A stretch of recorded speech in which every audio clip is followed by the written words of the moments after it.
Okay.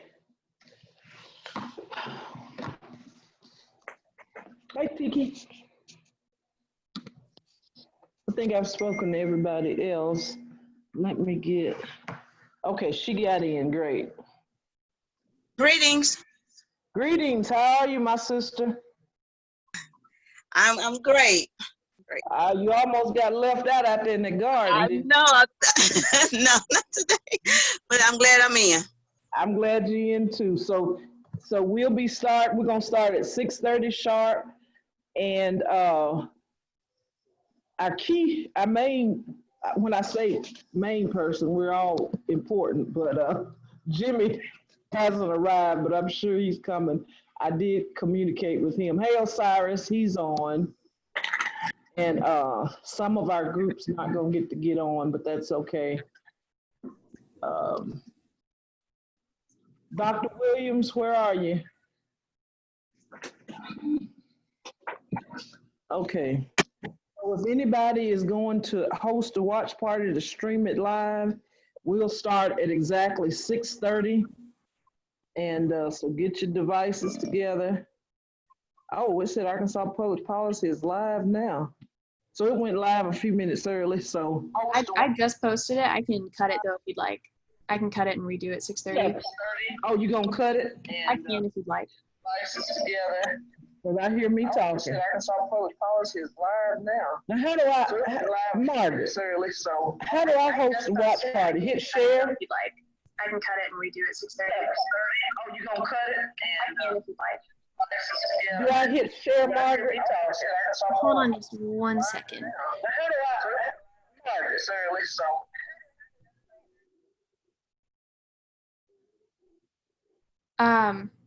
I'm not certain how to do watch parties. That's not something I know, but I think you can share definitely to your feed. I'm not certain what a watch party is though.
And so we are bringing you, we're bringing you this information. And so we hope that you will listen, engage, and take away from this as much as possible. I want to share with you a little bit about the organization, you know, just kind of framing the conversation. After the murder of George Floyd, it was kind of an awakening that happened all around the nation. And we just, you know, we want to do our part. The Pine Bluff social justice activists started as a result of that of the murder of George Floyd. That was our response to the national outcry. We have had a number of activities, solidarity rallies and different things. And so one of the things we talked about doing to continue this in this movement is to be engaged by educating people. And as you know, education is key to anything we do. We never stop learning. And so this Pine Bluff social justice activist will be doing some long-term planning on, just things that we need to be doing in the future for our community. So today we have partnered with the Social Justice Institute at Philander Smith College, as well as the Arkansas Public Policy Panel, who are both statewide organizations, and they will be introducing themselves a little later. So I just wanted to share that with you. And at this time, each person from Pine Bluff Social Justice Activists is going to introduce themselves just very briefly, because we want you to know who we are, okay? So, so those that just give us your name and, if you're with another organization or what you do or whatever. So let's run through the room, and this is just Pine Bluff Social Justice Advocates. We're going to start with Caleb Olamoffin. He's our youngest member of the group. Yes. Hello, everyone. Good evening. My name is Caleb Olamoffin. I'm a rising senior at the Macaulay School in Chattanooga, Tennessee. Born and raised in Pine Bluff, Arkansas. Very excited to be with you all tonight. I'm ready to learn a little bit with you all. Thank you. Great. Next.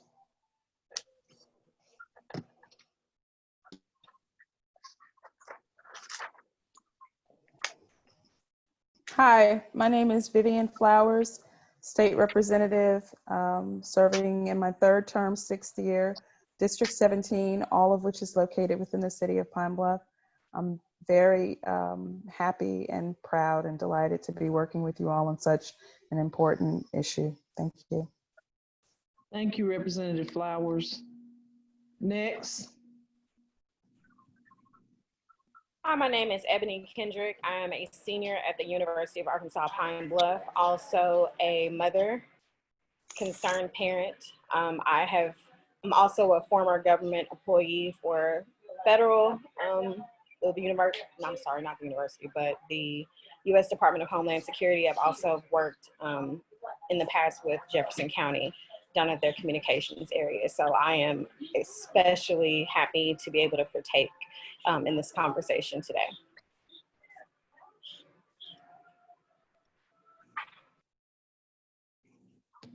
Thank you, Ebony. Next.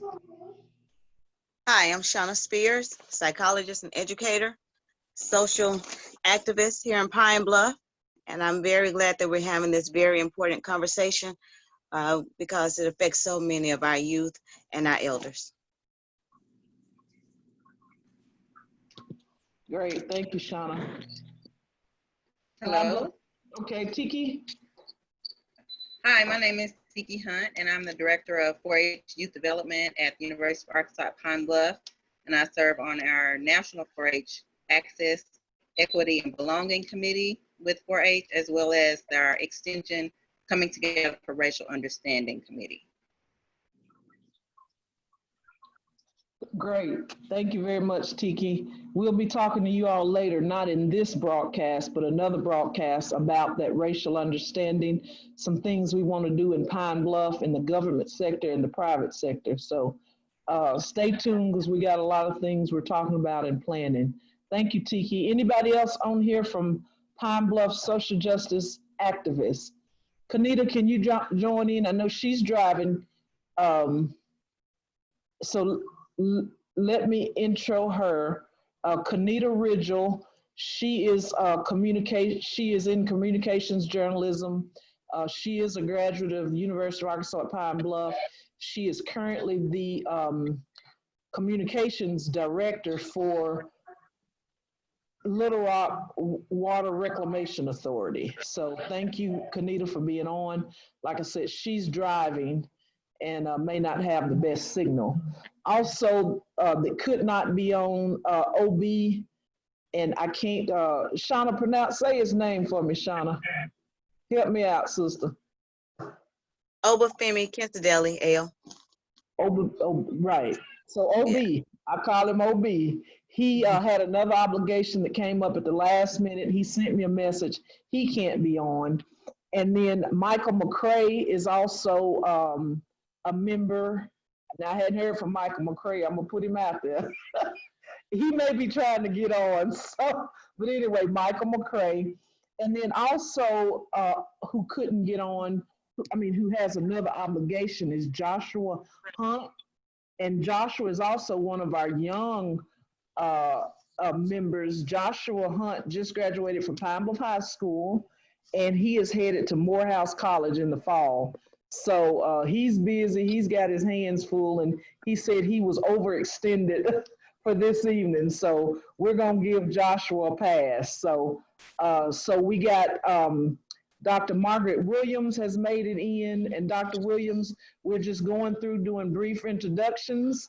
And I think you are the last one from Pine Bluff Social Justice Activists. So welcome, and tell us who you are and a little bit about what you do.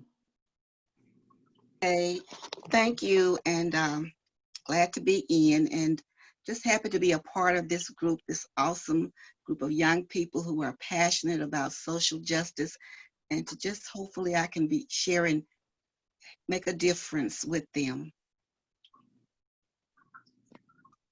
That's great. Thank you, Dr. Williams. She's done tons more than what she said. She's been actively involved out here in this movement over 35 plus years. And we've connected. She is my mentor in the movement, is what I call her. So I appreciate her work that she's done over the years. I strongly believe in having an elder at the table. Not elderly, Dr. Williams. Not elderly. We know you're not elderly, but an elder, and we respect that. And yes, thank you. Yes, ma'am. We respect that and respect the work that you've done over the years. So, so I think that concludes all of the introductions from the social justice activists. I want to, at this time, introduce you to Osiris Bali and Tamika Edwards. Osiris was here. Oh, there he is. Okay. Hey, Osiris. Osiris is a co-worker of mine. We work together at the Arkansas Public Policy Panel, and he is the racial equity coordinator at the Arkansas Public Policy Panel. And I'm gonna let you, he gonna tell you all about him, and then he'll turn it over to Tamika, and then we'll go from there. Everybody know what we're supposed to be doing. So Osiris, let me turn it over to you at this time. Thank you, Kamara. Like she said, my name is Osiris Bali. I'm the Racial Equity Coordinator, Arkansas Public Policy Panel. Also, artist, activist in the community, advocate for the youth, and advocate for engagement. Basically, why I'm here is because, as being somebody that's active in our community and as a protester, it's very important for us to know our rights as humans, our civil rights. For one, our first reason for protection, and two, sometimes we have to check people on that, the fact that we know our rights. But one thing we do want to know, want to make sure is that everybody has an opportunity to be educated and take that education out into the community and do the best thing possible with it, especially starting with the youth up until our elders. And so it's something that I'm very passionate about. I'm grateful for the opportunity to talk to all of our community members and leaders tonight. And at this point, I'll turn it over to the big boss, Tamika. So, Miss Tamika. I'm Tamika Edwards, Executive Director of the Social Justice Institute at Philander Smith College, and we are so glad to be a part of tonight's Know Your Rights informational. I'm glad to see Jimmy Morris, Attorney Jimmy Morris. I've known for quite some time and glad that he was here and was a part also of the neighborhood neighborhood activist Know Your Rights event that we had over at the Lander Smith College. And so this is our work, this is our life, and we are proud to be a part of it, making sure that not only community members know their rights, but also as those rights apply to our students, and so that they know what to do when they encounter the police. I have 60 seconds and I do not want to get fussed at. And you didn't come to hear me, but we are going to help moderate this discussion. And I'm so glad to always have an opportunity to work with both Osiris and Kamara. So thank you so much for allowing us to be a part of tonight's conversation. One thing, Thank you. jump back in. Tamika, you were a little low. You might want to scoot up to your mic because I know you have a big mouth. And Can you hear me now? I was loud at first. Can you hear yeah, me? that's good. That's better. It was a soft-spoken Tamika that I wasn't used to hearing. So kind of shook me up a little bit. I don't know. Yeah, that soft-spoken wasn't, yeah. Okay, sorry to interrupt, but I just needed to throw that in there. Okay, I'm back to you, Osiris. All right, so we want to make sure everybody's going to be loud and correct today. So we'll start off by giving them 2 minutes to our panelists to introduce themselves. And I'm going to just make it the suggestion that we start with Sheriff Lafayette Woods. So please give us 2 minutes each to introduce yourself to each panelist.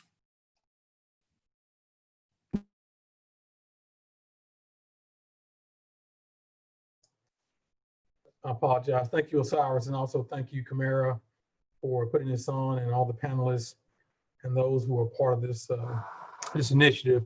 My name is Lafayette Woods. I'm the Sheriff of Jefferson County, newly elected 2019. Been with the Sheriff's Office since 2004. I graduated at the University of Arkansas at Pine Bluff, where I obtained my Bachelor of Arts degree in Criminal Justice.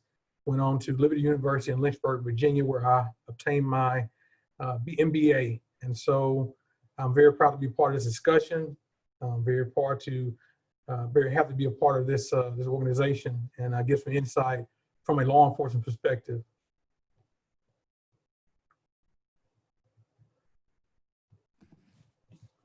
All right, thank you.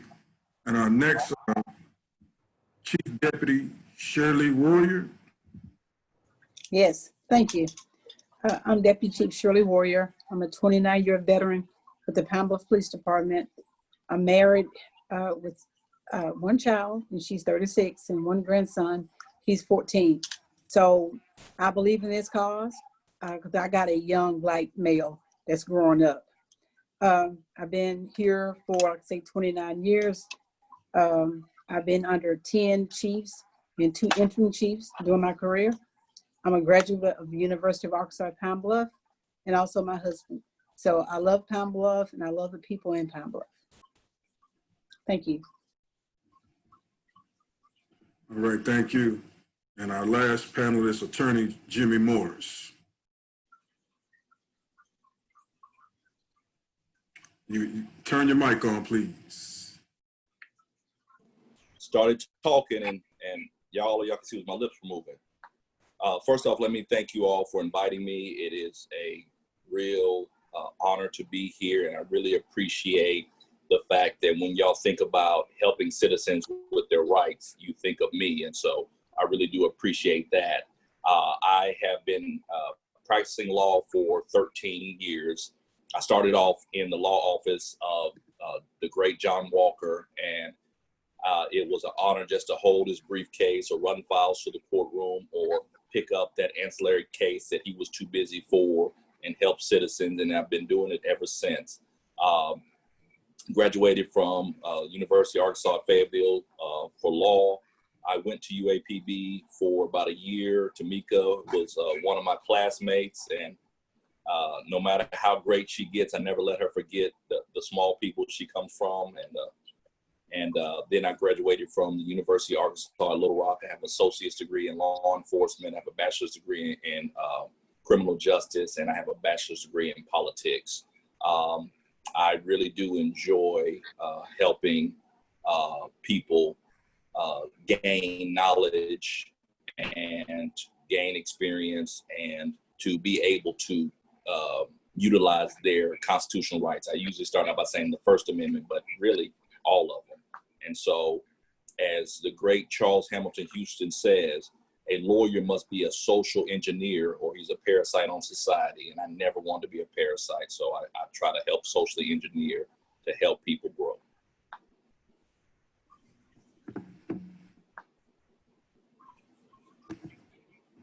All right, thank you, Attorney Moore. At this time, we're gonna shift into the presentation of the importance of why we're having this conversation right now. As we know, this year, following a series of Black people being murdered, there were also protests that ensued in our various communities throughout the United States of America. So the importance of this conversation, since this is a conversation that involves everybody from the youth to our elders, is to get everybody informed about knowing their rights, why it's important to know your rights, what to do in interactions with law enforcement, and to pass this information on because it's very important. And so we appreciate everybody that's going to be on this panel today. Camara, did you have something else to add before we get into the presentations? No, I don't have anything else to add. Let's just do it, give the information. Don't sugarcoat it. Let's tell it like it is. We're able to do that. That's the advantage of us being an independent group. We're not part of a hierarchy and all of that. So Attorney Jimmy Morris has done this many times, and I've sat under him and listened in awe. And a lot of the questions he laid out with in past seminars, of course it was in person, but I thought I knew the law, and I only got one of his questions right. So let's let him dive into it, do his presentation, knowing your rights, you know, when you stop, when the cops come to your door, you know, etc. Let's do it. That's all I got. I'm ready. We wide open, y'all. We wide open. Right. We are uncensored. Let's have a real conversation. And that's what I want to make sure we do. Let's have a real conversation. No sugarcoating, and we don't have to watch, you know, I mean, we respectful, but let's call it like it is. Let's call a spade a spade. How about that? That's fine with me. All right, so just want to let everybody know, you share this on your social media, Facebook Live. And right now, it's a pleasure, you know what I'm saying, when we started doing Know Your Rights workshops last year, Attorney Morris did an excellent presentation at Philander Smith College in partnership with Social Justice Institute. So right now, we just want to give everybody, make sure you give your attention to Attorney Jimmy Morris as he gives a presentation on knowing your rights. All right, thank you so much. When we start out looking at the Constitution, the first thing you look at is what is the First Amendment. The First Amendment is the thing that the founding fathers, even though in some cases, maybe a lot of cases, they weren't thinking about us, but based on the fact that the 13th Amendment applies now, it relates to us. But the First Amendment is one of the most essential rights. And I've seen people throughout, when I go to different stores, because I fish a lot, I go to the gun range a lot, and I see a lot of people talking about the Second Amendment, the Second Amendment, the Second Amendment. And I always remind them first comes before the second. So let's think about it. What rights do you have from the First Amendment? You have the right to freedom of speech. As long as that speech is not hurtful or harmful, and even if it rubs people the wrong way, you still have freedom of speech.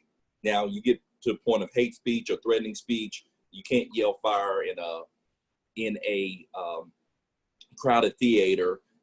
You cannot make a threatening, I'm gonna kill you, you son of a gun. I mean, that would violate the law. But you have the right to freedom of speech. You have the right to assemble. As long as you're not assembling and impeding something, you have the right to assemble, and you have the right to advocate for change. So one of the most important rights, that's why I don't understand these people who cite the Constitution so much, is they talk about Constitution and what the government ought to do to stop protesters, but protesting is what this government started out with. The Boston Tea Party was a protest. It was actually kind of a riot or looting. So don't ever let anybody let you feel bad about advocating for change in your community, in your state, in your government. Now, people will say there's a right way, there's a wrong way. I've heard people say, well, you have to be able to sit at the table. A lot of us are not at the table.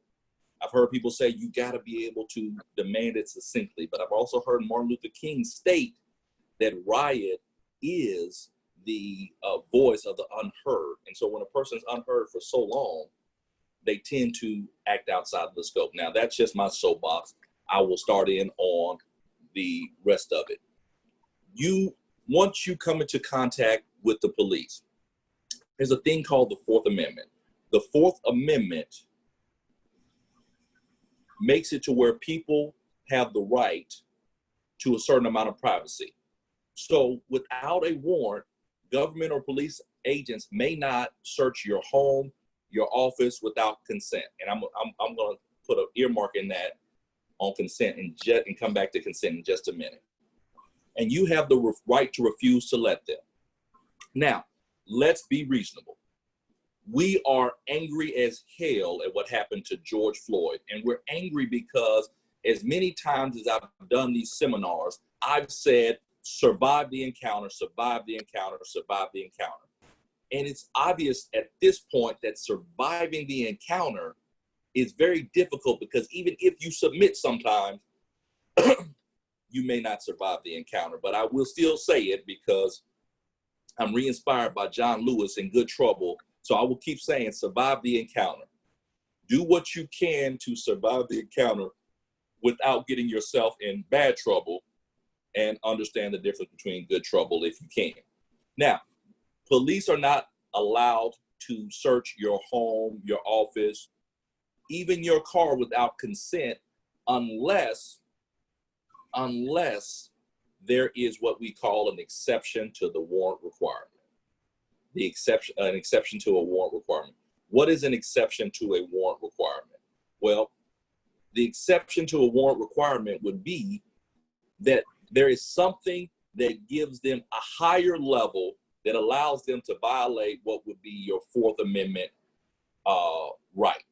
Meaning, if they came to your door, knocked on your door, and somebody is screaming, help me, he's trying to kill me, they don't have to stop there and go get a warrant. If the police are attempting to stop you, you jump out of your car and you begin to run and you run into your house. The police don't have to say, oh Lord, he's in his house, let me go get a warrant. They can come behind you at that point. If they come to your house and they smell you cooking something like Jeezy or the other guys talking about on the stove with Pyrex, and they smell it, they can come into your home without a warrant. If they stop you on the street in a traffic stop, and I always ask people, how many of y'all have been arrested? And a lot of times people won't say they've been arrested, but I've been arrested, and most of us have been arrested. And actually Lafayette arrested me one time in the courthouse. Anytime you are in a situation where the police detain you and you're not free to leave, you're under arrest. Now, you can ask the police officer, am I free to go? If they say yes, walk off. If the police say no, certain rights attach at that point. Certain rights attach at that point. But let me go back to this traffic stop. If you are pulled over on a traffic stop, you are arrested.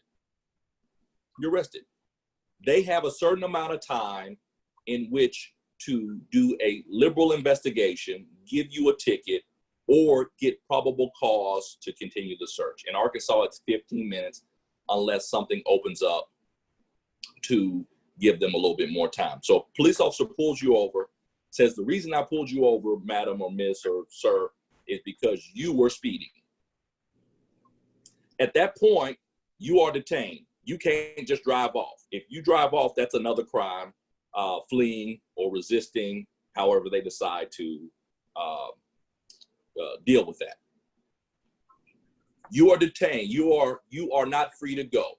Now, if they question you Now your right to remain silent has kicked in, because now you are detained and they're questioning you. Now, there are certain questions that you have to answer.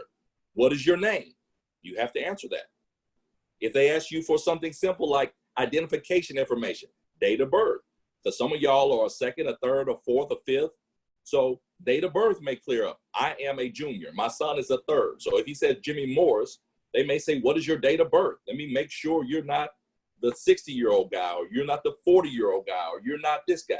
So they have the right to ask for identification. Even if you're the passenger and not the scope of the stop, they have the right to ask for identification. Now, after they get identifying factors, they can do an investigation, but you are not required to help them. In other words, if he asks you this question, why were you speeding? You're not required to answer that. I use my right to remain silent. Have you been doing anything illegal? I have the right to remain silent. Now, if they distinguish or determine that there is probable cause, because it is a car, another exception to the warrant required, they can search your car. Let me give you some advice. This is for all the young people listening. The Arkansas Supreme Court has stated that the smell of marijuana itself alone is probable cause to search a car. Now, here's the problem that you have. The problem that you have is if you are doing some major crime and you are smoking weed, you are highly likely to get your car searched and the subject of your crime to be discovered. So I would suggest if you have a dead body in the car or 100 kilos of cocaine, do not smoke weed while you're driving. That is a joke. Hopefully you don't have dead bodies or 100 kilos of cocaine in your car. But if they don't establish probable cause and they ask you this question, Madam, sir, can I search your car? Your answer is no. It's always no. It's always no. Why is it always no? Because number one, you cannot unravel a freely given consent in a suppression hearing. Meaning, if I go to court as your lawyer and say, we want to suppress the search, they're going to say, they consented. We asked nicely. If you don't have anything to hide, can I search? This is what you tell them. No, sir, you cannot search because I was at a seminar with Jimmy Morris and he said not to consent to a search. And that's, if you're scared to say it on your own, just use my name. My lawyer, your lawyer's favorite lawyer, the guy you know that probably messed you up in court, that guy said, don't let you search this vehicle, so I'm not going to do it. Consent is one of the things that if you give it at a suppression hearing, you can't take it back. Now, if you consent and then you change your mind, you know what? Yeah, you can search. You know what? I changed my mind. The search has a stop at that point. Now, if they've established probable cause at that point by, number one, seeing drugs, number two, seeing a gun, seeing an instrument of a crime, seeing a stolen TV, seeing things that would give them probable cause, they can continue to search. So it's always best to say no. You know, just like Nancy Reagan, just say no. Now, let me take a step back. Let me take a step back and say this. When it relates to searches, this is why you always consent. I had a client, one of my first clients, when I started the practice of law, one of my first clients came in, and she came in because she was on a lovey-dovey trip with her boyfriend. And her boyfriend decided that he was going to take a couple of pounds of weed to Texas. And he decided he wasn't going to tell her, so he put it in the Louis bag.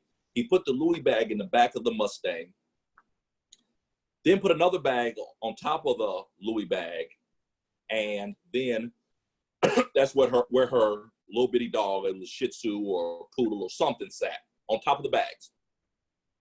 They get pulled over right around Arkadelphia, and when they pull her over, they ask, "This is your car, can I search it?" She doesn't think there's anything in it. Look, you can search the car. There's nothing in it. We're on a lovey-dovey trip to Dallas. You know, we are so in love. We just want to get on with the trip. They searched the car, gives her car, not his, her car, searched the car, and lo and behold, they found the 2 pounds he was hiding. So they charged her and him. Did you hear me? They charged her and him. And I spent the first couple of months in practice trying to unravel this for her. Maybe it was my first year, but it was a memorable case. And in that, they wanted to seize her car. Now, she did nothing wrong. She didn't know what her boyfriend was doing. She didn't know the pounds were in the car. She thought she was consenting to the officer. And it still almost made her lose her freedom, her liberty, and her car. So saying no to the search is always best, and let a lawyer deal with the rest. Let me say this for you all, because I know there are a lot of Black folks that go to church listening, and I know you have heard the truth will set you free. And a lot of times we hear that outside of context. I will tell you that in the criminal justice system, confession is not good for the soul. Confession is not good for the soul.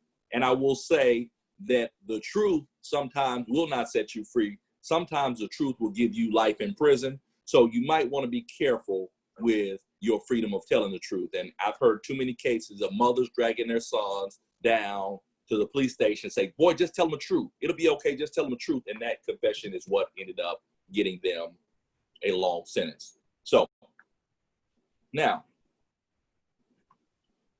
officers, and you have two officers that will talk about this.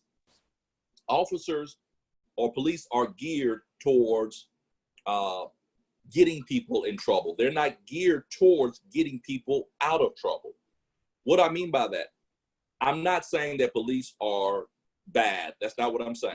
I'm not saying that they're negative. I'm saying their job is to find trouble, issues. In other words, where are these individuals who are doing crimes? You know, sometimes a person may get arrested, or a person may get stopped for something minor.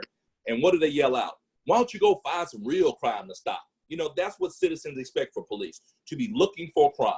If you've ever had your car broken into, your house broken into, somebody hit you, somebody slapped you, somebody slapped your mom, you call the police because you want the police to stop the crime from happening. So they're looking for that to happen. So they're going to investigate in certain ways. They're going to be on patrols. They're going to be in positions to give directions, write citations, direct traffic, escort convoys, but they're always trained to look for suspicious activity and be on high alert and be on guard, even when they're off. All right. Chief duties: find crime, arrest suspects, and help to convict. Did you hear me say they're looking for the innocent person? Didn't say it, did I? Because police are not geared to look for innocence. They're geared to look for guilt. Meaning if they run across a lead that is an innocent person or a person who is not a suspect, they go to something else. They're looking for the guilty crimes. They're looking for the things that police look for. Is this person committing a crime? Is this person doing something illegal? Is this person obstructing justice or government? All right. The police constitutionally are allowed to lie to you. They can lie to you. They can make promises that they don't have to keep. You're sitting in interrogation and your co-defendant, who is your best buddy, who, you know, we are all we got, we all we need, you know, CMB. And they come in and tell you, Pookie snitched on you. He told us everything. You have nothing else to talk about. You should have copped the deal. And walk out the room. You say, oh, what did he say to you? Look, I might have some information. Now, that could have been a lie. But it was geared towards getting information from you. They're allowed to do that under the Constitution. They're allowed to make promises. If you just tell me what happened, I'll go light on you. If you tell me what happened, I'll make a phone call to the prosecutor. They don't have to keep that end of the bargain. If you just show me where the weed is, I'll throw it away. They're allowed to lie to you. All right? So when you come into contact with police, again, that right to remain silent, use that. Right to an attorney, I find it funny because people say, hey, I need to go talk to the police. You know, can you come down there with me? Because I want an attorney to be present. I said, well, do you want an attorney to do his job or do you want an attorney to be present? I want an attorney to be present. I said, okay, because doing his job would be to tell you not to go down there and talk. Just being present may not help you. An attorney can be right there with you while you confess, and you still gonna do a lot of time. And guess what? They're gonna say, hey, Miranda was observed. The attorney was there while he told us he murdered all them people. So in most cases, if you hire a lawyer will tell you, don't talk to the police. Now, I'm not saying that if your 5-year-old wants to be a policeman and you see the policeman at the grocery store, you say, don't talk to the police. Let me be reasonable. But I'm saying in crime, as it relates to crime, as it relates to being detained as a suspect or a person of interest, going and talking to the police may not be in your best interest. All right. There's a natural fear of standing up for yourself in the face of authority. Respect authority as long as it doesn't harm you or conflict with your religion. I say that because I took this off of a slide presentation that I did for the Nation of Islam in 2009. And that conflict with your religion is very specific because they're not allowed to obey orders that would conflict with their religion. Officers risk their lives every day, and they themselves have a natural fear of injury and death. You know, I want to say this. I do understand the argument of defund the police, and I think that some of the money should go towards other things. But I do have a healthy respect for the police, and they do a job that some of us would not want to do. So let me be balanced in my talk. Now, as far as the conversation, am I being detained? No, I just want to have a conversation with you. You are under no legal obligation to have a conversation with the police, FBI, ICE, TSA, or an investigator. If you agree to talk to them, you will very likely give them the very information they need to arrest or prosecute you. Your best bet is to be politely but firm and refuse to speak to them. Always make sure your refusal to speak to them is clear in words, as opposed to shaking or nodding your head. Detention. A police officer may only detain you if he or she has a reasonable suspicion that you are involved in a crime. Reasonable suspicion, that's lower than probable cause. Much more than a gut feeling, but less than probable cause. If they feel that they have much more than a gut feeling,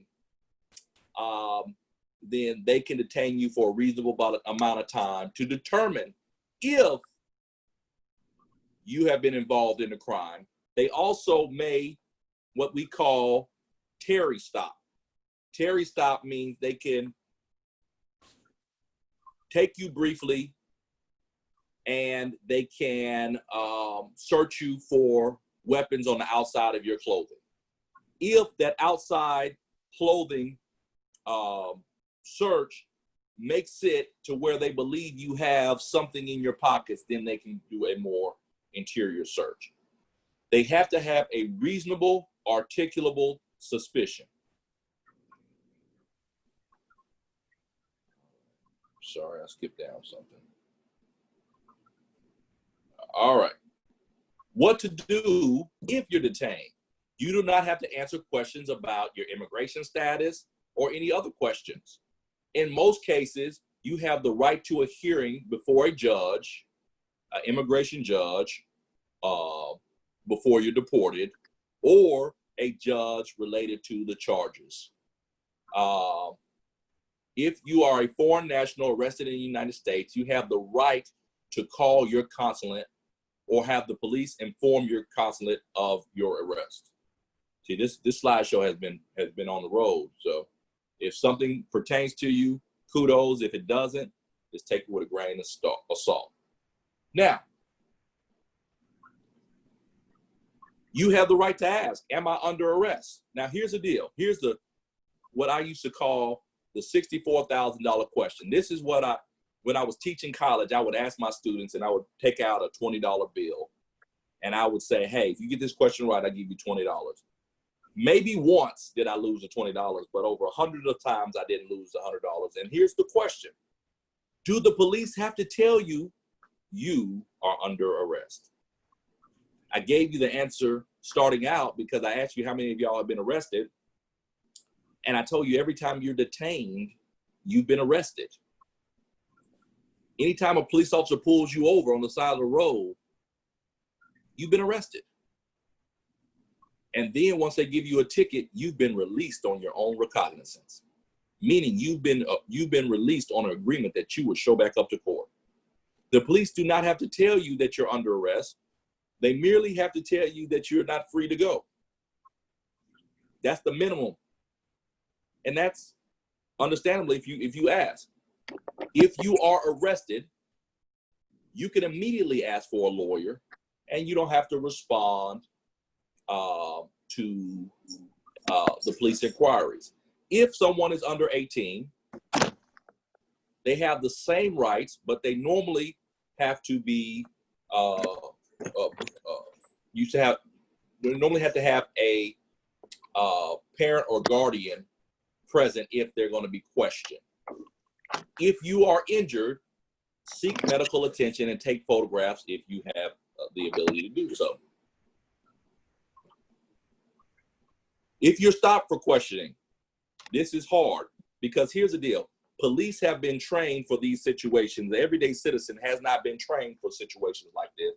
So it's very hard if a police officer sees a gun and would shoot. It's very hard for you, if you see a police officer pull a gun on you, for you to stay calm and under control. But I will tell you this. The best way to survive a situation is to stay calm and in control as much as you can. Do not run away. Do not make any sudden moves or reach in your pocket. Do not touch or reach for the officer. Do not talk back or have an attitude, raise your voice, or get into an argument with the officer. Do not make any statements. Never lie to a police officer. Well, it's easy not to lie to a police officer if you don't make any statements. If you say nothing, like you've heard your significant other sometimes say, I didn't lie to you, I didn't tell you anything. Well, same thing applies. You don't lie to them if you don't say anything. You have the right to remain silent, and you do not have to consent to a search.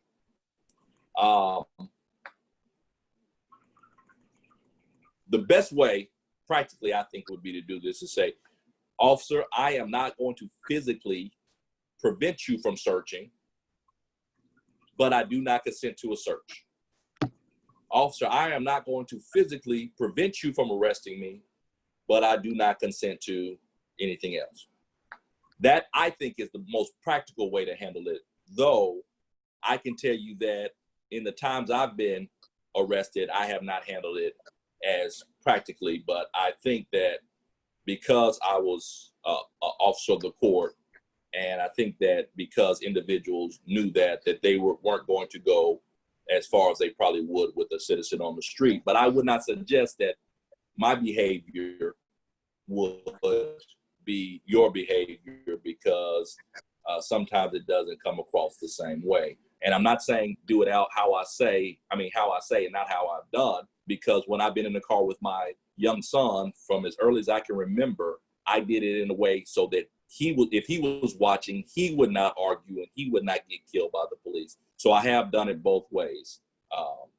Only time I've argued is with police officers who knew I was a lawyer and decided that they still wanted to get in a power struggle. Still not the right way, I don't think. Vehicle stops. Stop in a safe place as quickly as possible. If you are on a dark road in the middle of nowhere, I would drive at a moderate speed, showing that you're not fleeing, and pull into a lighted area. And if there are people around, with people around, so somebody can observe what happens. I think a lot of times that we are, in our community, we are so frustrated because these things that we see taking place on camera have happened off camera and nobody believes us.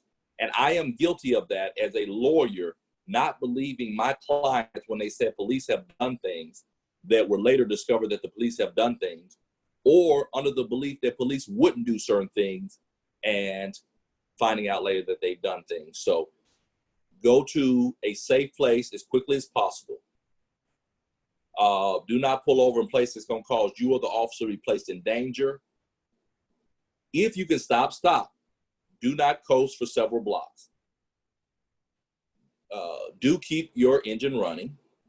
If stopped at night, do turn your dome light on so the officer can see what's going on in the car.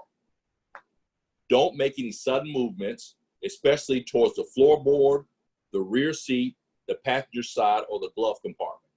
Keep your hands on the steering wheel as the officer approaches. Do stay in the car. And I tell you that oftentimes officers are having bad days. And if you're pleasant, sometimes you will get out of the ticket you well deserve. If you're going, 80 and a 60, and you are nice to the officer, sometimes he will understand where you're on your way to and may just give you a warning. All right. Be careful what you say. Upon request, do show the police officer your driver's license, proof of insurance, and registration. Documents are out of reach. Tell the officer where they are before you reach for them. You can ask the officer why you're stopped. Do not consent to a search of the vehicle. Never physically stop an officer from entering or searching your car. If you do not agree with the ticket, do be silent and challenge the ticket in court. Do refuse to take. Okay, look, I'm gonna say this, and it may land you in some trouble, but you have in Arkansas, you have implied consent as it relates to a field sobriety test. Meaning, if an officer pulls you over, they can give you a field sobriety test. If you do not take the field sobriety test, that can be used against you in court as a manner of trying to get out of the DUI by not taking the field sobriety test, but it also may work in your favor. So if given the option, you would rather take the refusal to submit to a chemical test than to find out that you were a 0.25. Even if they find you guilty of being intoxicated, they don't have a number. If that number is over a certain amount, then you'll get hit double and triple for whatever you are over the limit. And never confess to drinking alcohol or doing drugs. Here's the deal. You get pulled over on DUI and says, how many have you had to drink? Everybody and their mama says 2 beers. Everybody and their mama said that. It gets you nowhere. I just had 2, officer, and he's gonna let you drive off. Well, you know what? 2 is not enough. No, he's probably gonna still give you a field sobriety test.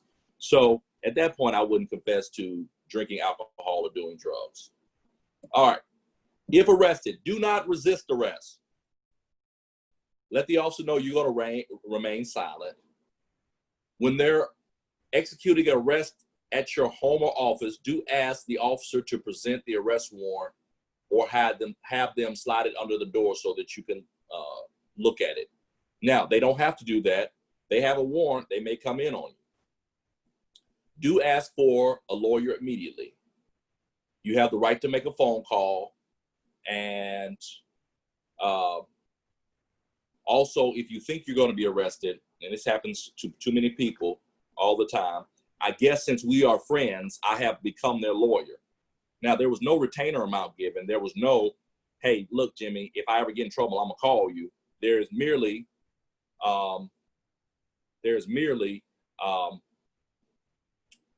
hey, Jimmy, I'm arrested. And then they expect you to do something. Here's what you need to do. If you have a warrant or you think you're going to be arrested, prepare your friends and family. Prepare your friends and family for the fact that you may be arrested. Tell them where money is, where documents are, things that may be able to help you if arrested and you need to hire a lawyer or get out of jail.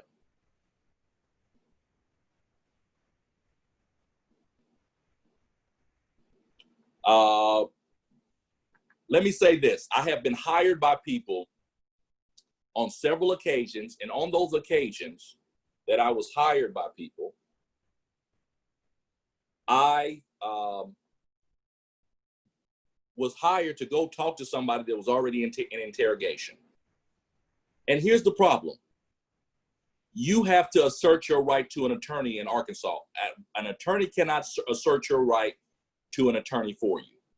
Here's what I want to tell you. Different states have different laws, but essentially, the Constitution gives you constitutional rights, and then Arkansas may give you a higher level of constitutional rights, but never a lower level of constitutional rights. And the right to attorney has to be asserted by the individual asking for that right. In other words, I cannot assert your right to remain silent. There are so many times that I've wanted to assert my client's right to remain silent, even when they were in office present with me. However, I cannot assert that right, and I cannot assert your right to an attorney. So when you demand your rights, and what I mean by demand, you state them, I want to have an attorney present before I speak to you or anyone. I will not answer any questions or reply to any charges without my attorney present. I do not agree to perform any tests, consent to any searches, or participate in any lineups. I will not sign anything unless my attorney agrees I should do so, except for a jail release agreement or an agreement to return to court. I will not waive any of my constitutional rights.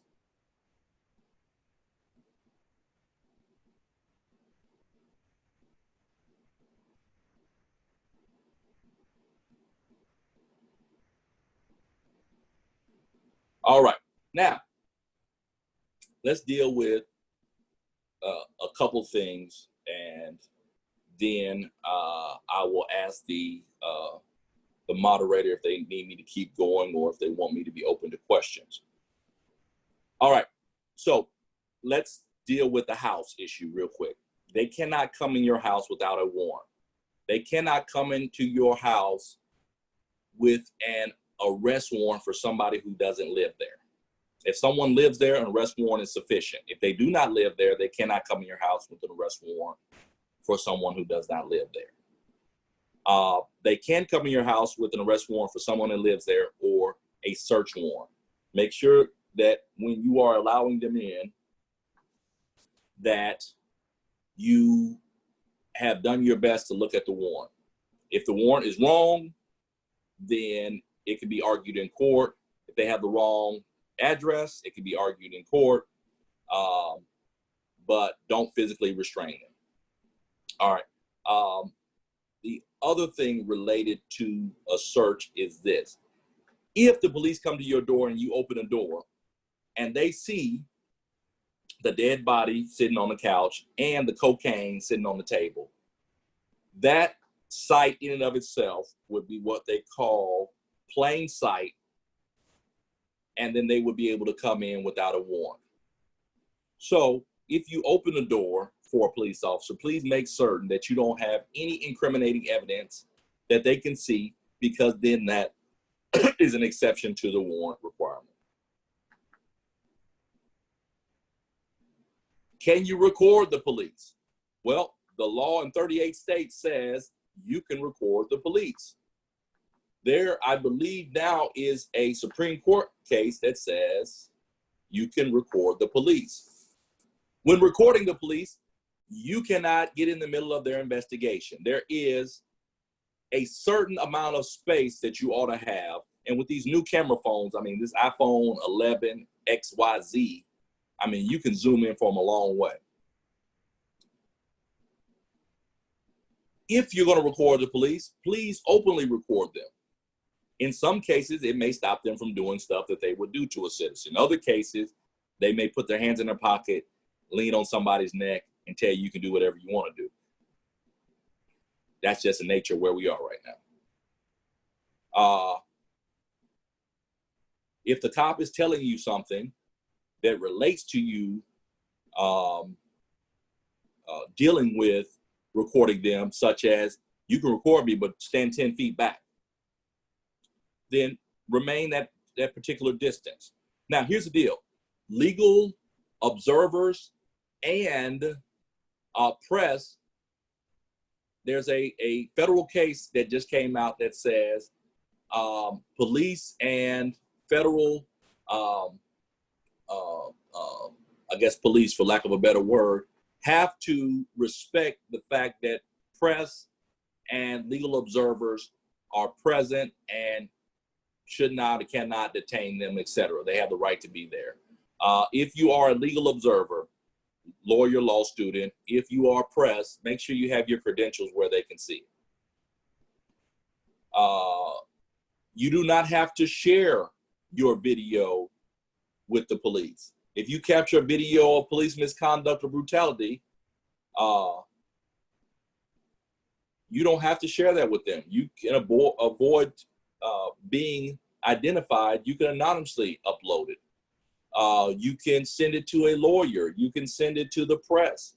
You can do things that would make it to where your video can be shown, but you won't be targeted by police or people who want to back the blue, even though the blue in some cases may be wrong, as you may have seen at the Capitol in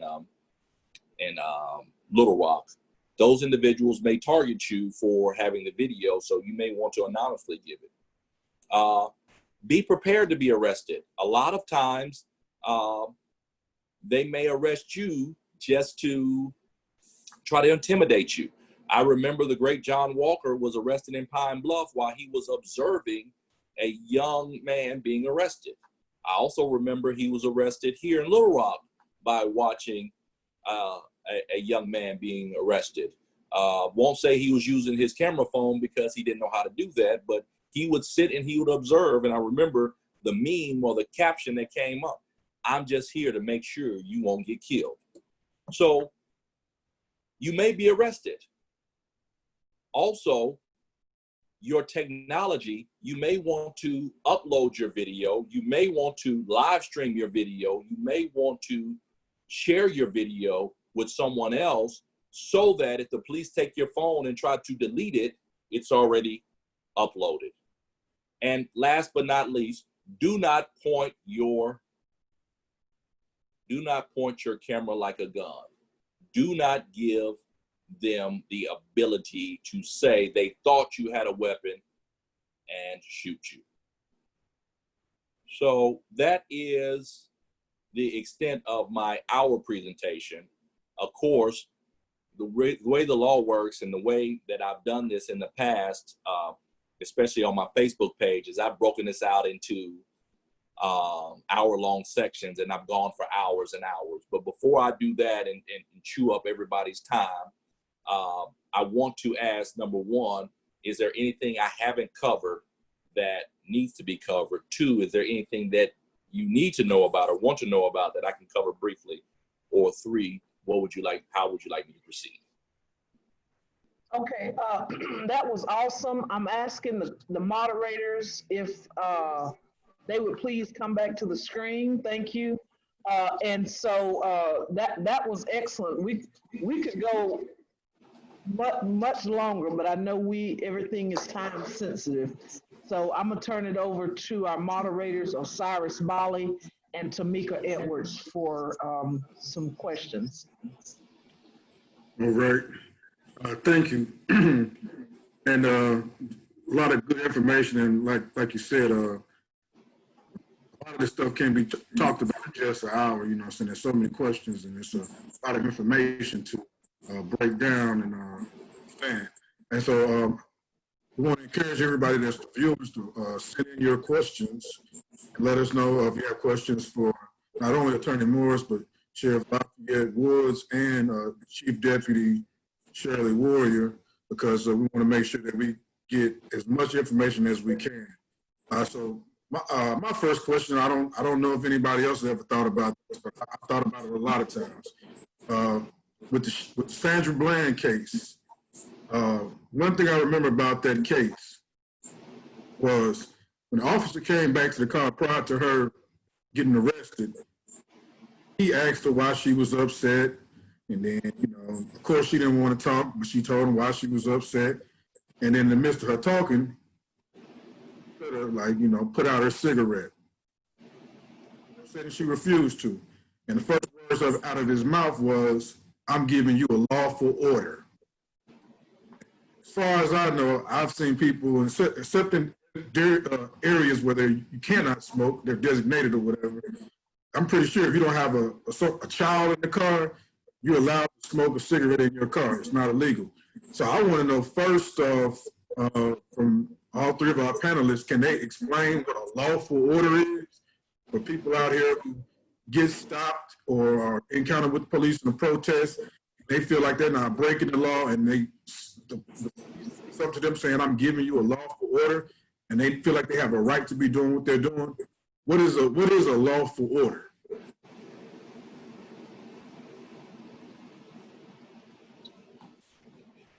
Do either one of the police officers want to jump on that? Hey, I'll jump on it. I'll give my opinion. A lawful order is an order given by a law enforcement officer in course of his or her official duty that does not violate your constitutional right, and that would assist them with either further investigation or at least determining whether the crime is being committed or about to be committed. I personally have had encounters as a rookie, and of course my duty, and have requested that a citizen put out a cigarette simply because I don't like smoke. I don't like to smell like it. I don't smoke at all. And so, and of course, you're trying to communicate with a citizen on a traffic stop. That is a lawful stop. That's just a request I'll make. I just, it's a personal preference. I don't like to smell like smoke or I smoke right in my face. And to be honest with you, and Jimmy may want to chime in on this. I don't know if you're in the course of duty and you're in an official stop, you've been seized the property of freedom of movement. If that is not a luxury or a right for you to smoke at the time you've been seized in that moment. Well, I can tell you this, as a individual who likes a great cigar every once in a while, I think that an officer has, at the point the officer is determining what's going on, and he has that 15 minutes to make a determination or investigation, they have the right to take control of that situation, which means they can tell you to do things that in ordinary circumstances a person can tell you to do, like, put your hands up, put your hands on the car. And if they can tell you to do something as minor as that, they can tell you to stop doing things that would make you have suspicious movements, like don't put your hands in your pocket or keep your hands where I can see them, or things that may be hazardous or hostile to the officer.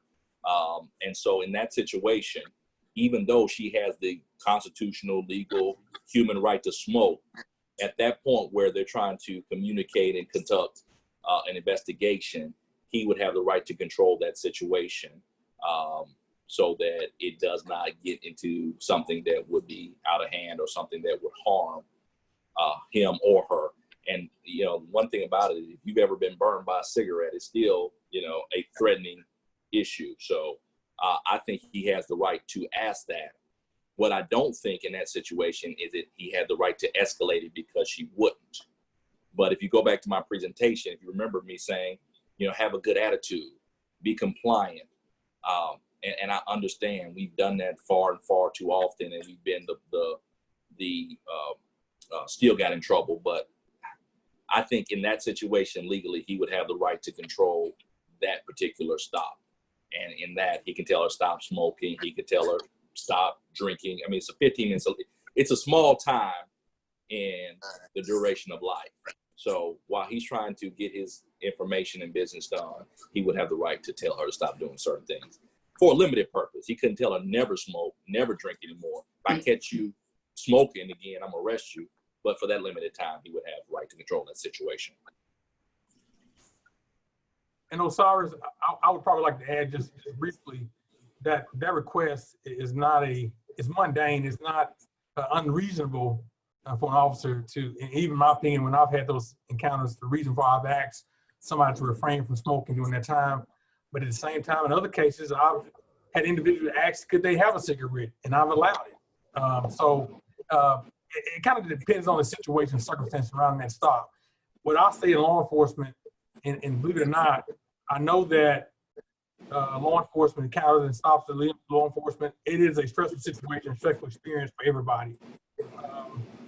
But make no mistake about it, the burden of de-escalation it falls on the part of the officer, not the private citizens. We have the right and we have the sole responsibility to de-escalate situations.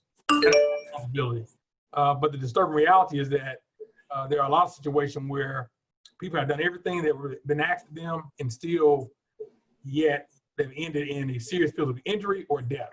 And that's just the stark reality of it. But more times than not, and I say more times than not because there's no person greater than a good officer that hates a bad officer. And so with that, there's a lot of discretion there. So in some instances, you dictate generally what happens in that stop in that first encounter.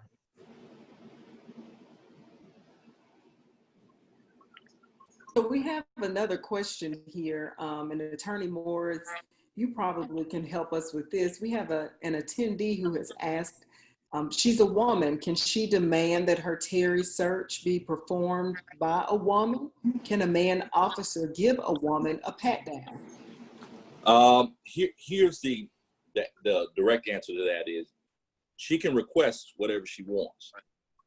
However, if it's a necessity for it to happen, the male officer can do it. Now, here's the problem with it. If the male officer exceeds his search, then he can be charged with a crime, in some cases a felony. I have seen cases to where an officer has suggested or done things that were beyond the scope of a limited search, and they've been charged with a sexual assault, they've been charged with rape, they've been charged with that because, let me see if I can put this a different way. Anytime someone has authority over you, or direct authority over you, which means you have to follow their lawful commands, that elevates the level of the crime they do to you. So in other words, if a police officer arrests a woman and then he says, hey, let's have sex, and she agrees, it's still rape because he was in a position of authority over her. If a correctional officer does that to an inmate, that's still a crime because they had authority over him. And on a police stop, if he says, hey, look, if you do something for me, I'll let you go, or he searches her and it's not a outside of the clothing pat down, or he says, you know what, you have these skin tight jeans, but I really think you got a weapon in there, even though it's not a bulky weapon, then he may be held responsible for that. Now, let me say this. A Terry search is only a bulky weapon search. It is not a internal search looking for drugs or something like that. It is to make sure the officer is safe when he comes up to that encounter. So if she has short shorts on, if she has skin tight pants on, or she has something that there's no humanly possible way that there is a 45 caliber gun in it, and he decides to do a Terry stop, he may be held liable for that because that wasn't reasonable. But yes, she can ask that, and if one is available, most police departments will make that happen. Also, it may elongate the investigation, meaning if it takes 10 minutes for a female officer to get there, that 15-minute clock is no longer applicable. All right, thank you. And I would just like to get Chief Deputy Shirley Warrior's thoughts, because one of our next questions kind of goes into more of the comfort of the officer based on what the citizen's rights are. And so if a woman does feel uncomfortable with a man giving a Terry search, what are your feelings on that? Because we definitely still want to make sure the citizens can still acknowledge their rights and especially as women, what would you say would be appropriate for policemen to do in that situation?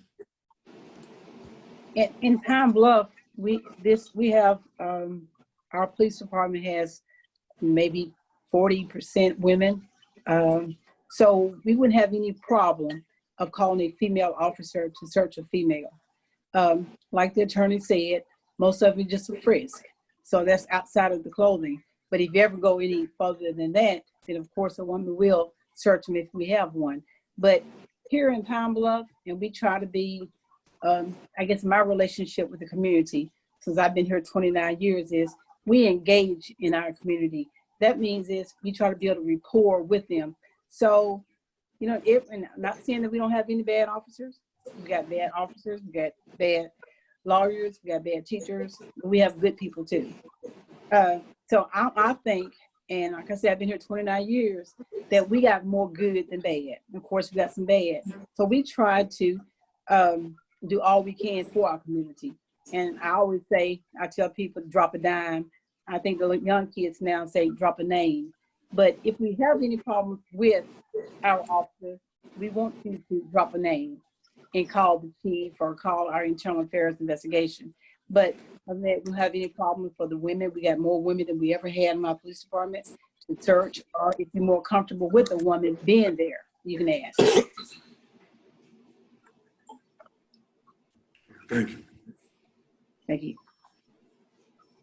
So, you know, in listening, Attorney Morris, to you earlier, and talking about a police officer having the right to, or the discretion to tell us if we were stopped to, you know, put out our cigarette or to do certain types of things that would help further a temporary investigation. You know, we had an attendee to ask, is an officer's comfort more important than a citizen's right? And do we think that police officers just have way too much discretion? Well, that's more of a political question than a constitutional question. The question related to, can an officer do it? Yes, they can do it because they can control that situation. Is it right, wrong, and different? I don't know, but can they do it? Yes. Now, if you're talking about an officer's comfort, I don't know. I mean, that's, again, a political question. In a police stop, generally the person who is in charge usually has the responsibility and the liability. So they're usually able to control that situation. If it is a security issue, if it is a safety concern, if it is I want to make sure I don't get killed on this encounter, then they would have the right to say, hey, look, can you do this? Can you not do this while we're doing this investigation? Now, is it right? There's a lot of things I don't think are right, but you didn't ask me what I thought was right. You asked me what I think is constitutional and legal.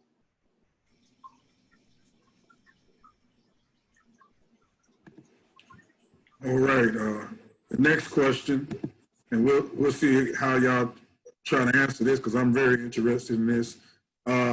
Does having women on the force, on the police force, lower brutality? And the reason why I say I think it's very interesting to ask because statistically, is there a way that you document police brutality? Because we know officers normally say things like, I fear for my life in situations with unarmed individuals. Or there's instances where I've seen that police officers have caused the crime to happen, but qualified immunity becomes the case. And so what I like to hear from everyone, well, mainly Sheriff Lafayette Woods and Chief Deputy Shirley Warrior, does having more women police officers on the local law enforcement lower police brutality or complaints against police about excessive force?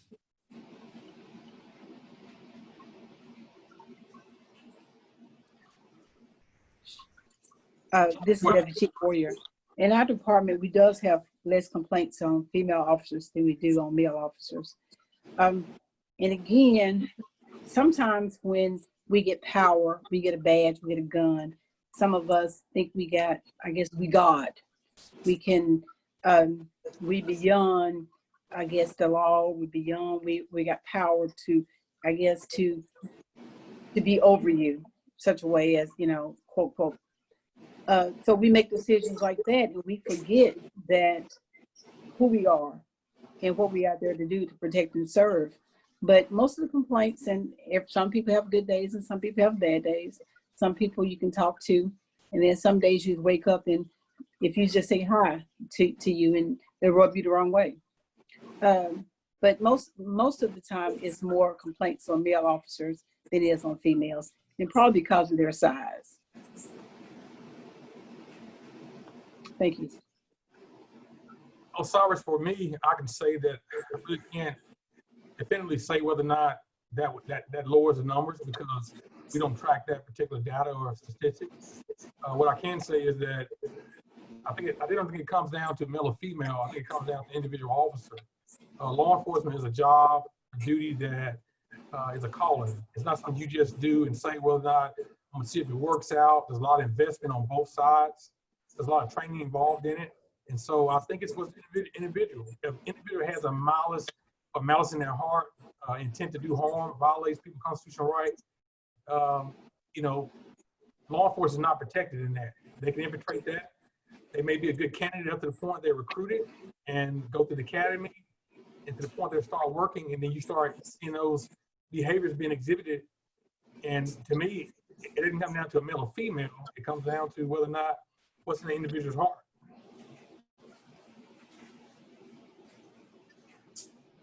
Thank you. So we have another question that has come in from Facebook, and it's from Chris. And so Chris asks, what is the appropriate way to handle a lawful stop when you have a legal firearm in the car? Attorney Morris, I want to hear this because I'm sorry, what did you say? I may carry my heat. It says, what is the appropriate way to handle a lawful stop when you have a legal firearm in the car? Well, there's a twofold question. Number one, if you have a concealed carry license, you have to tell the officer when they're pulling you over that you have that particular license and you have a firearm in the car. So you have to disclose it. Now, there's this open carry has been debated. Can a person openly carry? I hate to say yes, because I know that saying yes is going to get a lot more people in trouble than saying no. But I can tell you the courts have not ruled on that. And reason they haven't ruled on it is because it never gets up to court. We've sent some test cases up, and it never gets far enough up to have a definitive answer. Usually gets dismissed on some form or fashion. So here's the deal. If you are traveling, the old law is if you are traveling. Now, the determination of if you are traveling is very vague. The courts have tried to rule on that. And again, that it still is not spelled out. You can have a firearm. You really can have a firearm on you as long as you have not been adjudicated mentally ill, charged and convicted of a felony. And I say charged because if you're charged, then they'll tell you in your rules of release that you're not supposed to have a firearm. If you have had a order of protection or a domestic battery, and I think the law now goes all the way down to a battery of some sort, in your history, even though it was a misdemeanor. I know it's definitely domestic battery, a battery of some sort. Then you can carry, or you can have a legal firearm. You can own a legal firearm. And then if you have one of the exceptions for carrying the firearm, then you can, have it with you. Now, here's the reality of it. Why does a police officer want to know if you have a gun in the car?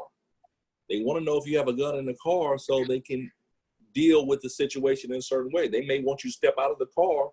So now we're dealing with the situation differently. That's why if you have a concealed carry, you tell them so that they know there's a firearm present. It's just for safety reasons. And so I would suggest unless you are, in the words of the Houston rapper, riding dirty, I would suggest that if it's not a place that it's easily accessible, then you don't really have to say anything. If they ask about it, I would be very direct with it.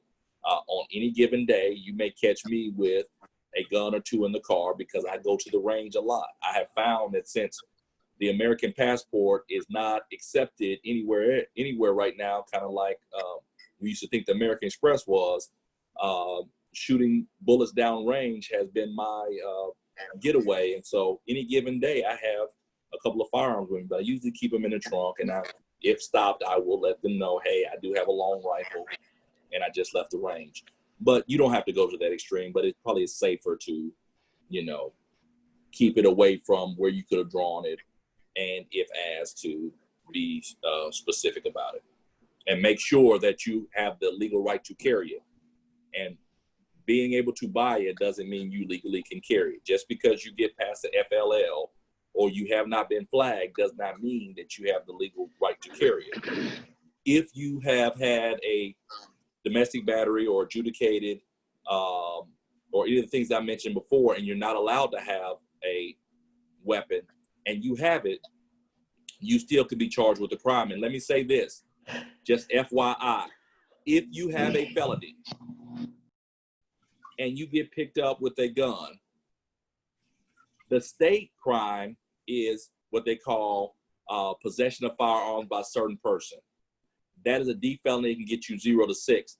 But if the feds pick it up, and they have been picking up a lot of them because that's the way they can get a lot of people off the streets for a long period of time, the minimum that the feds give out for that is 10 years.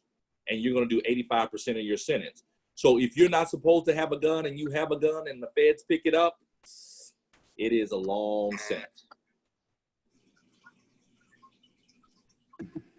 All right, thank you. Thank you. The next question, and everybody can chime in on this. We're still getting questions. Next question talks about the systemic issues, because we've been talking about a lot of individual officers. So I think a lot of the issues that people have with the police is not the rogue cops that we mentioned in a lot of times. It's more about the organizational culture. It's that blue wall of silence. It's about the mechanisms that are not in place, such as transparency, data collection, de-escalation tactics, non-lethal tactics. These are some things that people have been asking for years. Even how we screen officers to become officers, because, like Chief Deputy Shirley Ward talked about earlier, sometimes people get that gun and that badge, and that becomes their source of power. You know what I'm saying? You might not have been the big bad person on the street when you were a teenager, but then all of a sudden you hit the police academy and you walking around hitting your beat, and you feel like a totally new person. You know what I'm saying? And so I want to hear the panelists' suggestions. Like, what are some things that we can talk about to address the systemic issues with the organizational culture of local law enforcement? Because blue wall of silence is something that's very real. And so we're talking about conversations about things like duty to intervene and basically exposing the corruption and misconduct in the department. So I want to hear from y'all on that topic that one of the people sent in as far as one of the questions.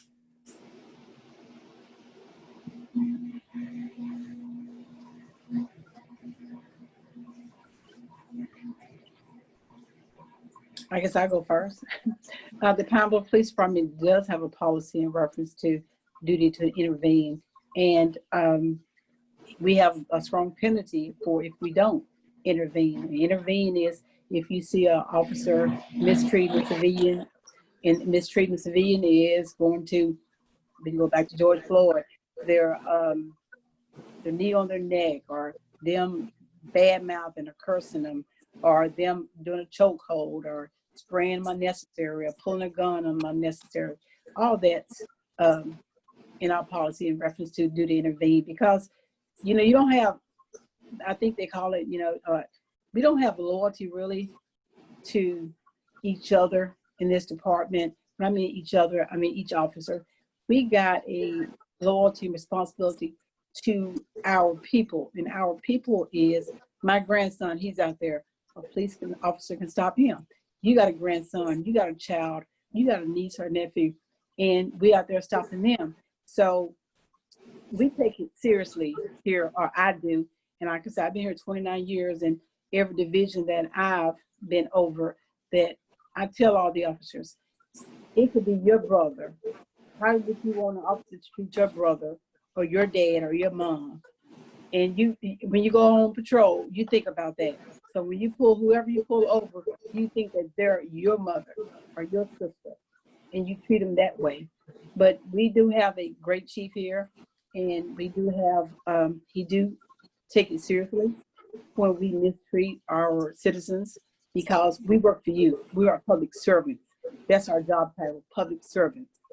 And so we hold that highly, and we try to, we do get punished, we do get write-ups and fired and discipline and all that for interacting the wrong way with the community. Thank you. Well, let me say this, and I think that this question is a hard question for the two police officers here to answer, because their particular department is full of diversity. But when you're talking about Little Rock, you're talking about Saline County, you're talking about those kind of police departments or sheriff's departments, you're talking about lack of diversity. And a lot of times you have systemic racism in places where there's not enough of us to at least bring the awareness to the table. And a lot of times I tell people that if you want to find better police officers, then some of us should go become police officers. And so I've always told people, especially young people that are in college and they're in criminal justice, to go become a police officer, probation officer, or lawyer, and you can help to change the scenario, because you will be on that traffic stop, or somebody you know will be on that traffic stop and will be able to influence that particular stop. It's always a very difficult scenario to say somebody else ought to do something. It's always a scenario where, look, let me go do it and see if I can do it in a better manner. I remember this year or early last year, I had a law clerk, and she had just gotten out of undergrad, and she came and worked for my law office, and she wanted to be a police officer. And she was doing so well in law office. I kept trying to get her to go to law school, but she ended up becoming a police officer. And I am very happy for her, because she is able to do what she wants to do, and she's able to take her background from growing up in the church, being a very understanding person, very well communicator, and now she puts it on the streets of Little Rock. So I'm very proud of her for doing that. But it takes a lot more of us to become police officers. Even if you defunded the police department or got rid of the police department as a whole, some of us males would have to still step up to protect our community and stop the crime in our community. So the reality of it is, it takes some of us stepping up and doing it, or stepping into different roles as it relates to that in all levels, to at least help it. Now, you can't stop systemic racism, because, I mean, it's inground and inbred in us, but at least we can do something to start offsetting it. I think for my agency, I think having been here since 2004, we do have great diversity, as Jimmy alluded to. I think the Powell Police Department also has diversity within its ranks, and also as it relates to race and gender. And for us, it's about accountability. I think from the executive level, the supervisory level, even frontline supervisors, we have to hold our men and women who wear the uniform accountable for their actions. And even to the point, even long before the conversation was brought up about policy changes regarding duty to intervene, our agency policy has always been the officer has the responsibility and duty to report wrongdoing on the part of another officer. And so if they witness that, they have a duty and responsibility ultimately to report that. And if they don't, they're held just as accountable as the officer who is directly involved. And that's always been our policy, even before we saw talks about specifically related to those type of actions. And lastly, I would say that, you know, to stop it, we have to do a better job of recruiting. Again, I made the comment that sometimes the recruitment process, people say the right things, they do the right things, you get hired, they go through training, come back home, you embed in those communities, and they go rogue. I mean, that is in every walk of life. Chief Deputy Warrior talked about, you know, bad cops, bad doctors, bad lawyers.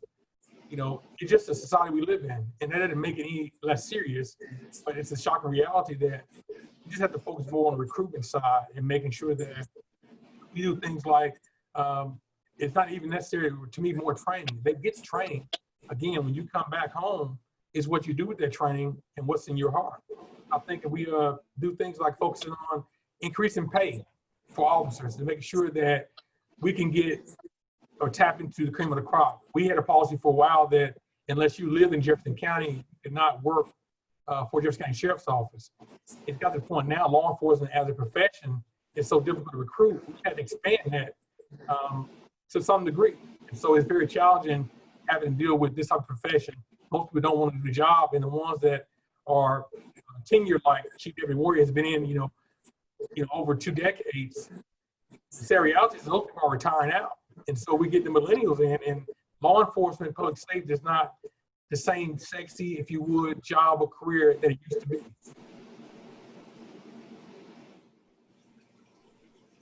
So there's a Go ahead, Tamika. So there's a question here about individuals who have committed felonies in the past, and whether once they complete all their requirements, is there an instance or under any circumstance that they'll get their gun rights back? I can answer that. Yes, if you get it pardoned by the governor. Now there's a full pardon. There's a pardon for partial rights, and then there's a partial just for gun rights. And you can apply just for the pardon as it relates to gun rights, but it has to be pardoned. Just sealing your record may not do it. In most cases, it has to be pardoned. Now, if you've been convicted of that domestic battery, you have a protective order or those things, I can't answer if you can get your gun rights after that falls off, because there's a federal law that backs that up. But as far as can you finish your sentence, get pardoned by the governor, and get your gun rights back, yes, that is it is a possibility. You got to get the governor to sign off on that, and they will do a great background check, and they will make sure that you don't have that, and then it's still within the discretion of the governor and his office to do that. Let me, we're going to continue. We've got about 3 more questions. We know it's 8 o'clock, but we are going to continue. So you all please continue to watch and hang in here with us. But I do want to ask Maggie if she would put up on the screen. We have 2 things we want to share. The first thing is just contact information for our 3 panelists. So she's going to share the screen now, and we'll leave that up for, Maggie, if you'd leave that up for 3 or 4 minutes. And then after that, Maggie is going to put up some information. We have a supporter, or he's an activist in the Little Rock community in the state of Arkansas. His name is Kwame Abdul-Bey. He has written a book, and he wants to offer everyone that's watching a free online copy. So if you will go into the chat, Ebony has put the link in the chat. Okay, so you all go into the chat, and that's where you can go to find the book that's free online. Okay, go ahead, back to the moderators with your questions.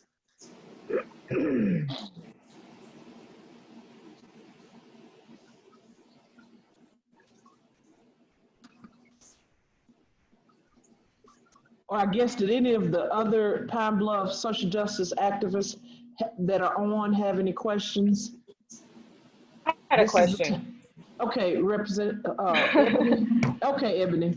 Yeah, I had a question. So this, before we kind of get away from the policing aspect, I wanted to ask another activist member about police legislation to limit some of those powers or to have some type of accountability for those officers that do go rogue, or for those officers that don't have or don't show the capacity to intervene when necessary, when things go wrong.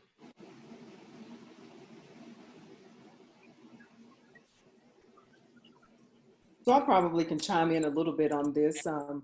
Last week, we held a discussion because there are 4 pieces of, there are 4 bills that are going around for state legislation to deal with chokeholds, to deal with record sealing, to also deal with the duty to intervene, as well as parole issues. So there is a group working on a variety of issues dealing with chokeholds and accountability measures when police go rogue. So what would some of those measures be? I'm out of curiosity, would like to hear, like, how far are we going with making sure that those officers and those law enforcement entities are held accountable? So when you say how far are we going, what accountability measures are built into the pieces of legislation, or built Correct. into the, Yes, the draft bills? So from my understanding, yes. I've read them all in its entirety, so I can't tell you exactly how far it goes or what measures are in place, but I can look that up and see if I can get an answer back to you in just a little bit. Thank you. I can just chime in just one portion of that. Early in the year, Governor Hutchinson appointed me to the Arkansas Standards Police Standards Training Commission. So for a lot of citizens who are not privy to those actual meetings and hearings we have, most of them are public. They can look at the public minutes on the website. We are very fortunate to have that commission, and a lot of people don't know what the commission actually does. In terms of accountability, and you talk about how far would it go, certain accountability, making sure that officers are held accountable when they do go rogue. That commission is responsible for hearings, what we call administrative hearings, to determine whether or not, if, let's say, per se, an officer violates a policy procedure as relates to an agency, law enforcement agency. Non-criminal, just policy violations. As a commission, we have the authority to decertify that officer to ensure that they are no longer qualified to be an officer in the state of Arkansas, period. And so that is the mechanism that the state of Arkansas has put in place and had in place for a while. And trust me, on a regular basis, there are officers, even officers from my agency in the past, who have been decertified, deeming them not in a position to no longer serve in that capacity as a law enforcement officer. So that is the extreme that it gets, to the point where if you are found guilty of administrative violations and or criminal, you can stand to be actually decertified in the state of Arkansas as a law enforcement officer.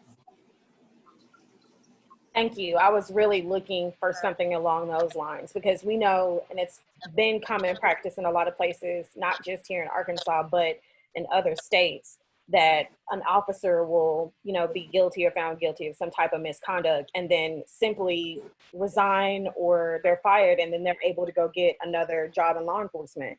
So I just want to know, specifically here in the state of Arkansas, what are we doing to prevent things like that happening? So thank you so much for that response.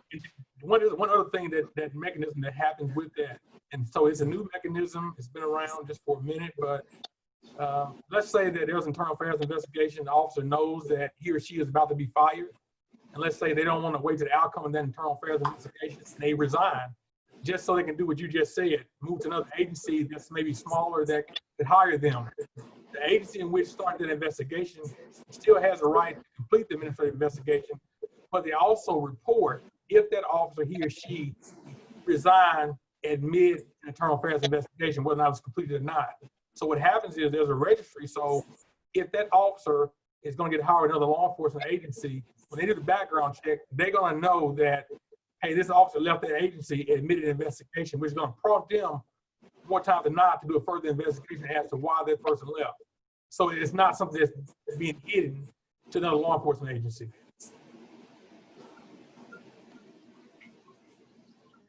So Thank Ebony, can I follow up? So I just briefly glanced at the draft piece of legislation for the duty to intervene. And so the accountability measure is that there will be disciplinary action by the police officer's employer. That's how it's written now. So it doesn't outline what those specific things are, because I believe that it's specific to each police department, but this would put an accountability measure in place now, because there's not a blanket law for the duty to intervene. And this provides a way that if a law enforcement officer does not intervene, he or she will now have the duty if this bill passes.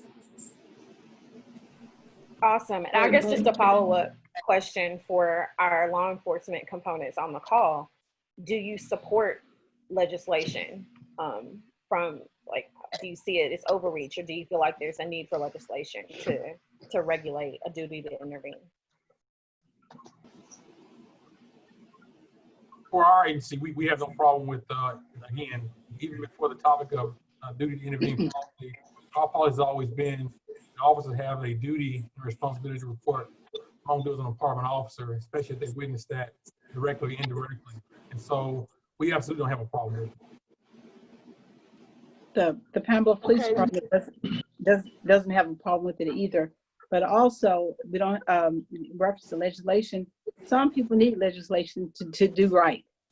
So we don't have any problem with legislation. Okay, that's great. Let me ask Maggie. Her screen is being shared, and so I don't think she was able to get that second piece up. But if you all will check the chat for the book, yeah, if she can get it up, she'll put it up. But there may be some technical difficulties. Oh, you're showing us too much of the screen. Oh, you're showing us your email. Okay. So let's not do that. We're about to wrap this up. We know this has been great. And we need to kind of wrap it up. There was a question that came in that's I think we all need to hear the answer to, but somehow I couldn't get it onto this Q&A, but it came from my watch party that I'm hosting. And it says, this is from one of our local pastors, Pastor Michael Williams. It says, can a police officer stop you and pull you out of your car without telling you what the issue is? Tamara, absolutely not. Okay. I thought that Attorney Morris would actually come in on this, but Arkansas, under the Arkansas law 12-1401, racial profiling, a lot of citizens may or may not know this. 12-1403 requires an officer, when they encounter somebody on a traffic stop or an encounter, to do three things, and do that immediately within reason. That's to give your name, the jurisdiction law enforcement officer you work for, and also lastly, the reason for the stop. Those things are required to have it on Arkansas law. Okay, very good. Attorney Morris, did you want to say anything on that? Well, that is true under state law. Can you hear me? Yeah, we hear you. Yeah, we hear you. Yeah, that's true under state law, but the feds may be able to do it. And if you can see what they're doing in Portland, they may be able to do it without identifying themselves, because of course federal law would supersede state law. But it's highly unlikely situation in which they would do that. It probably would have to be something designated as national security or something outside of the scope of just a regular traffic stop. Okay, great. I'm gonna turn it back over to our moderators so we can wrap it, so they can wrap it up.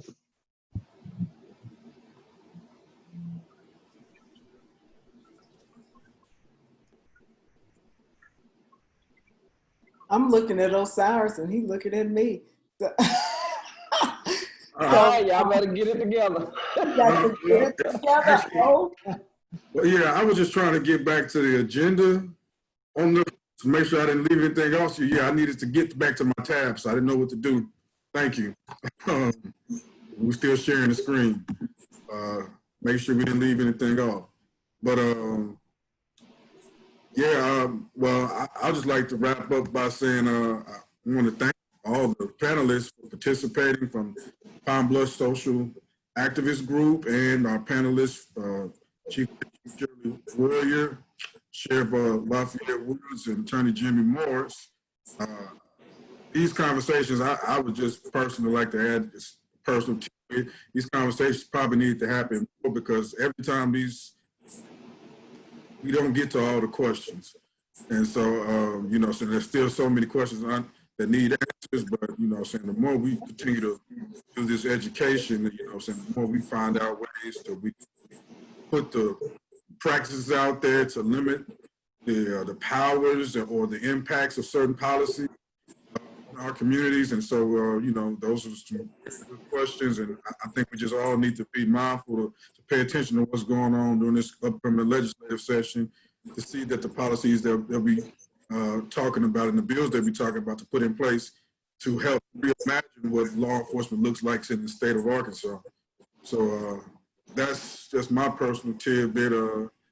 Dr. Edwards, would you like to speak?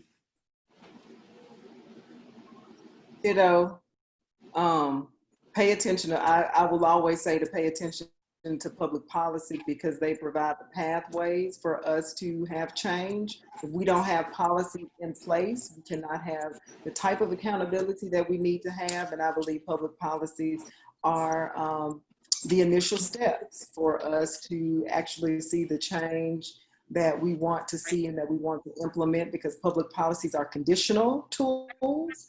They condition us on the way we are supposed to act. So if we don't have things in place to hold people accountable, there will not be any kind of different outcomes. And that's all I'm going to say about that. Public policy is what we got to have in place. And we can give the panel, our three panelists, 30 to 60 seconds to close. 30 seconds, if y'all can talk in 30 seconds, 60 seconds, to give a closing statement, wrap up, whatever you want to do.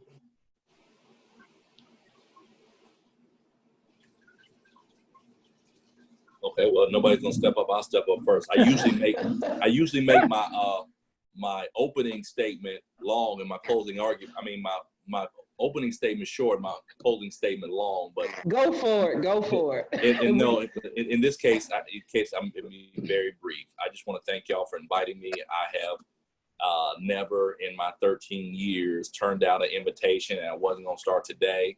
But I am impressed with everybody else on the panel, including but not limited to the moderators, because every time you see the moderators who could do something for themselves to make themselves financially secure, you see them coming back to do something for the community. So I appreciate that. And I also appreciate, in this case, law enforcement doing something to try to make the citizens feel more comfortable with the interaction. And so I will say this: anytime you all need me for anything like this, I am with it. And anytime anybody watching needs legal assistance, sometimes it may be free, sometimes it may be cost, but feel free to call me and I can point you in the right direction. And with that being said, again, thank you. It was an honor, and I look forward to doing it next time. Awesome. Y'all see why I love him so. The bomb. The ball. Okay, go ahead, Deputy. Yes. Chief. We'd like to thank you all for this opportunity. And on behalf of Chief Kevin Sargent, who's Chief of Police, and our Mayor, Shirley Washington, we love our community. And we are for our people, and we are against police brutality. Awesome. Thank you, Chief. We appreciate all of you all's work and being community oriented in Pine Bluff. We appreciate that. Thank you. All right, Sheriff. You on mute. Mayor, I want to thank you and also the Arkansas Public Policy Panel, Social Active Justice, and knowing that these discussions are important to me. I'm a citizen of this county and this state. I think educating the public about their rights, what they mean, how they work, address the lack of knowledge that they can lead to, be quite frankly, negative resistant views. And so I think it's important that we have these discussions and more of them, and I'm just elated to be a part of them. Awesome. Thank you so much. Thank the panelists. Thank everyone that has watched. We've got quite a few Facebook Live host parties going, so we appreciate all of you. This conversation was so important and so needed and so necessary. And we're going to do it again. We've got some other ideas. Dr. Margaret Williams has already presented a couple of ideas when we were talking about this one, but this one was already scheduled. So she wants to go a little deeper, and we're definitely going to do that. So in closing remarks, our state representative is on the phone, on the line, and so we're going to let her close with 60 seconds just to wrap us up and close us out. You're not speechless. No, I'm surprised. I'm surprised you're giving me 60 seconds in the last word. But we got 60 seconds. We're shutting it down. Let me tell you something. This was an awesome discussion. It gave me some ideas for legislation, and we just need to, as was stated earlier, keep the conversations going. The most important thing, I think, element to accountability is outreach and the communication. And I think we're well on our way. And I just want to thank everyone who participated. And thank you, Camara, for spearheading these efforts. We're just going to keep it going. God bless everyone. And good night. Good night. Y'all have a good one. Good night. Good night. Power to the people.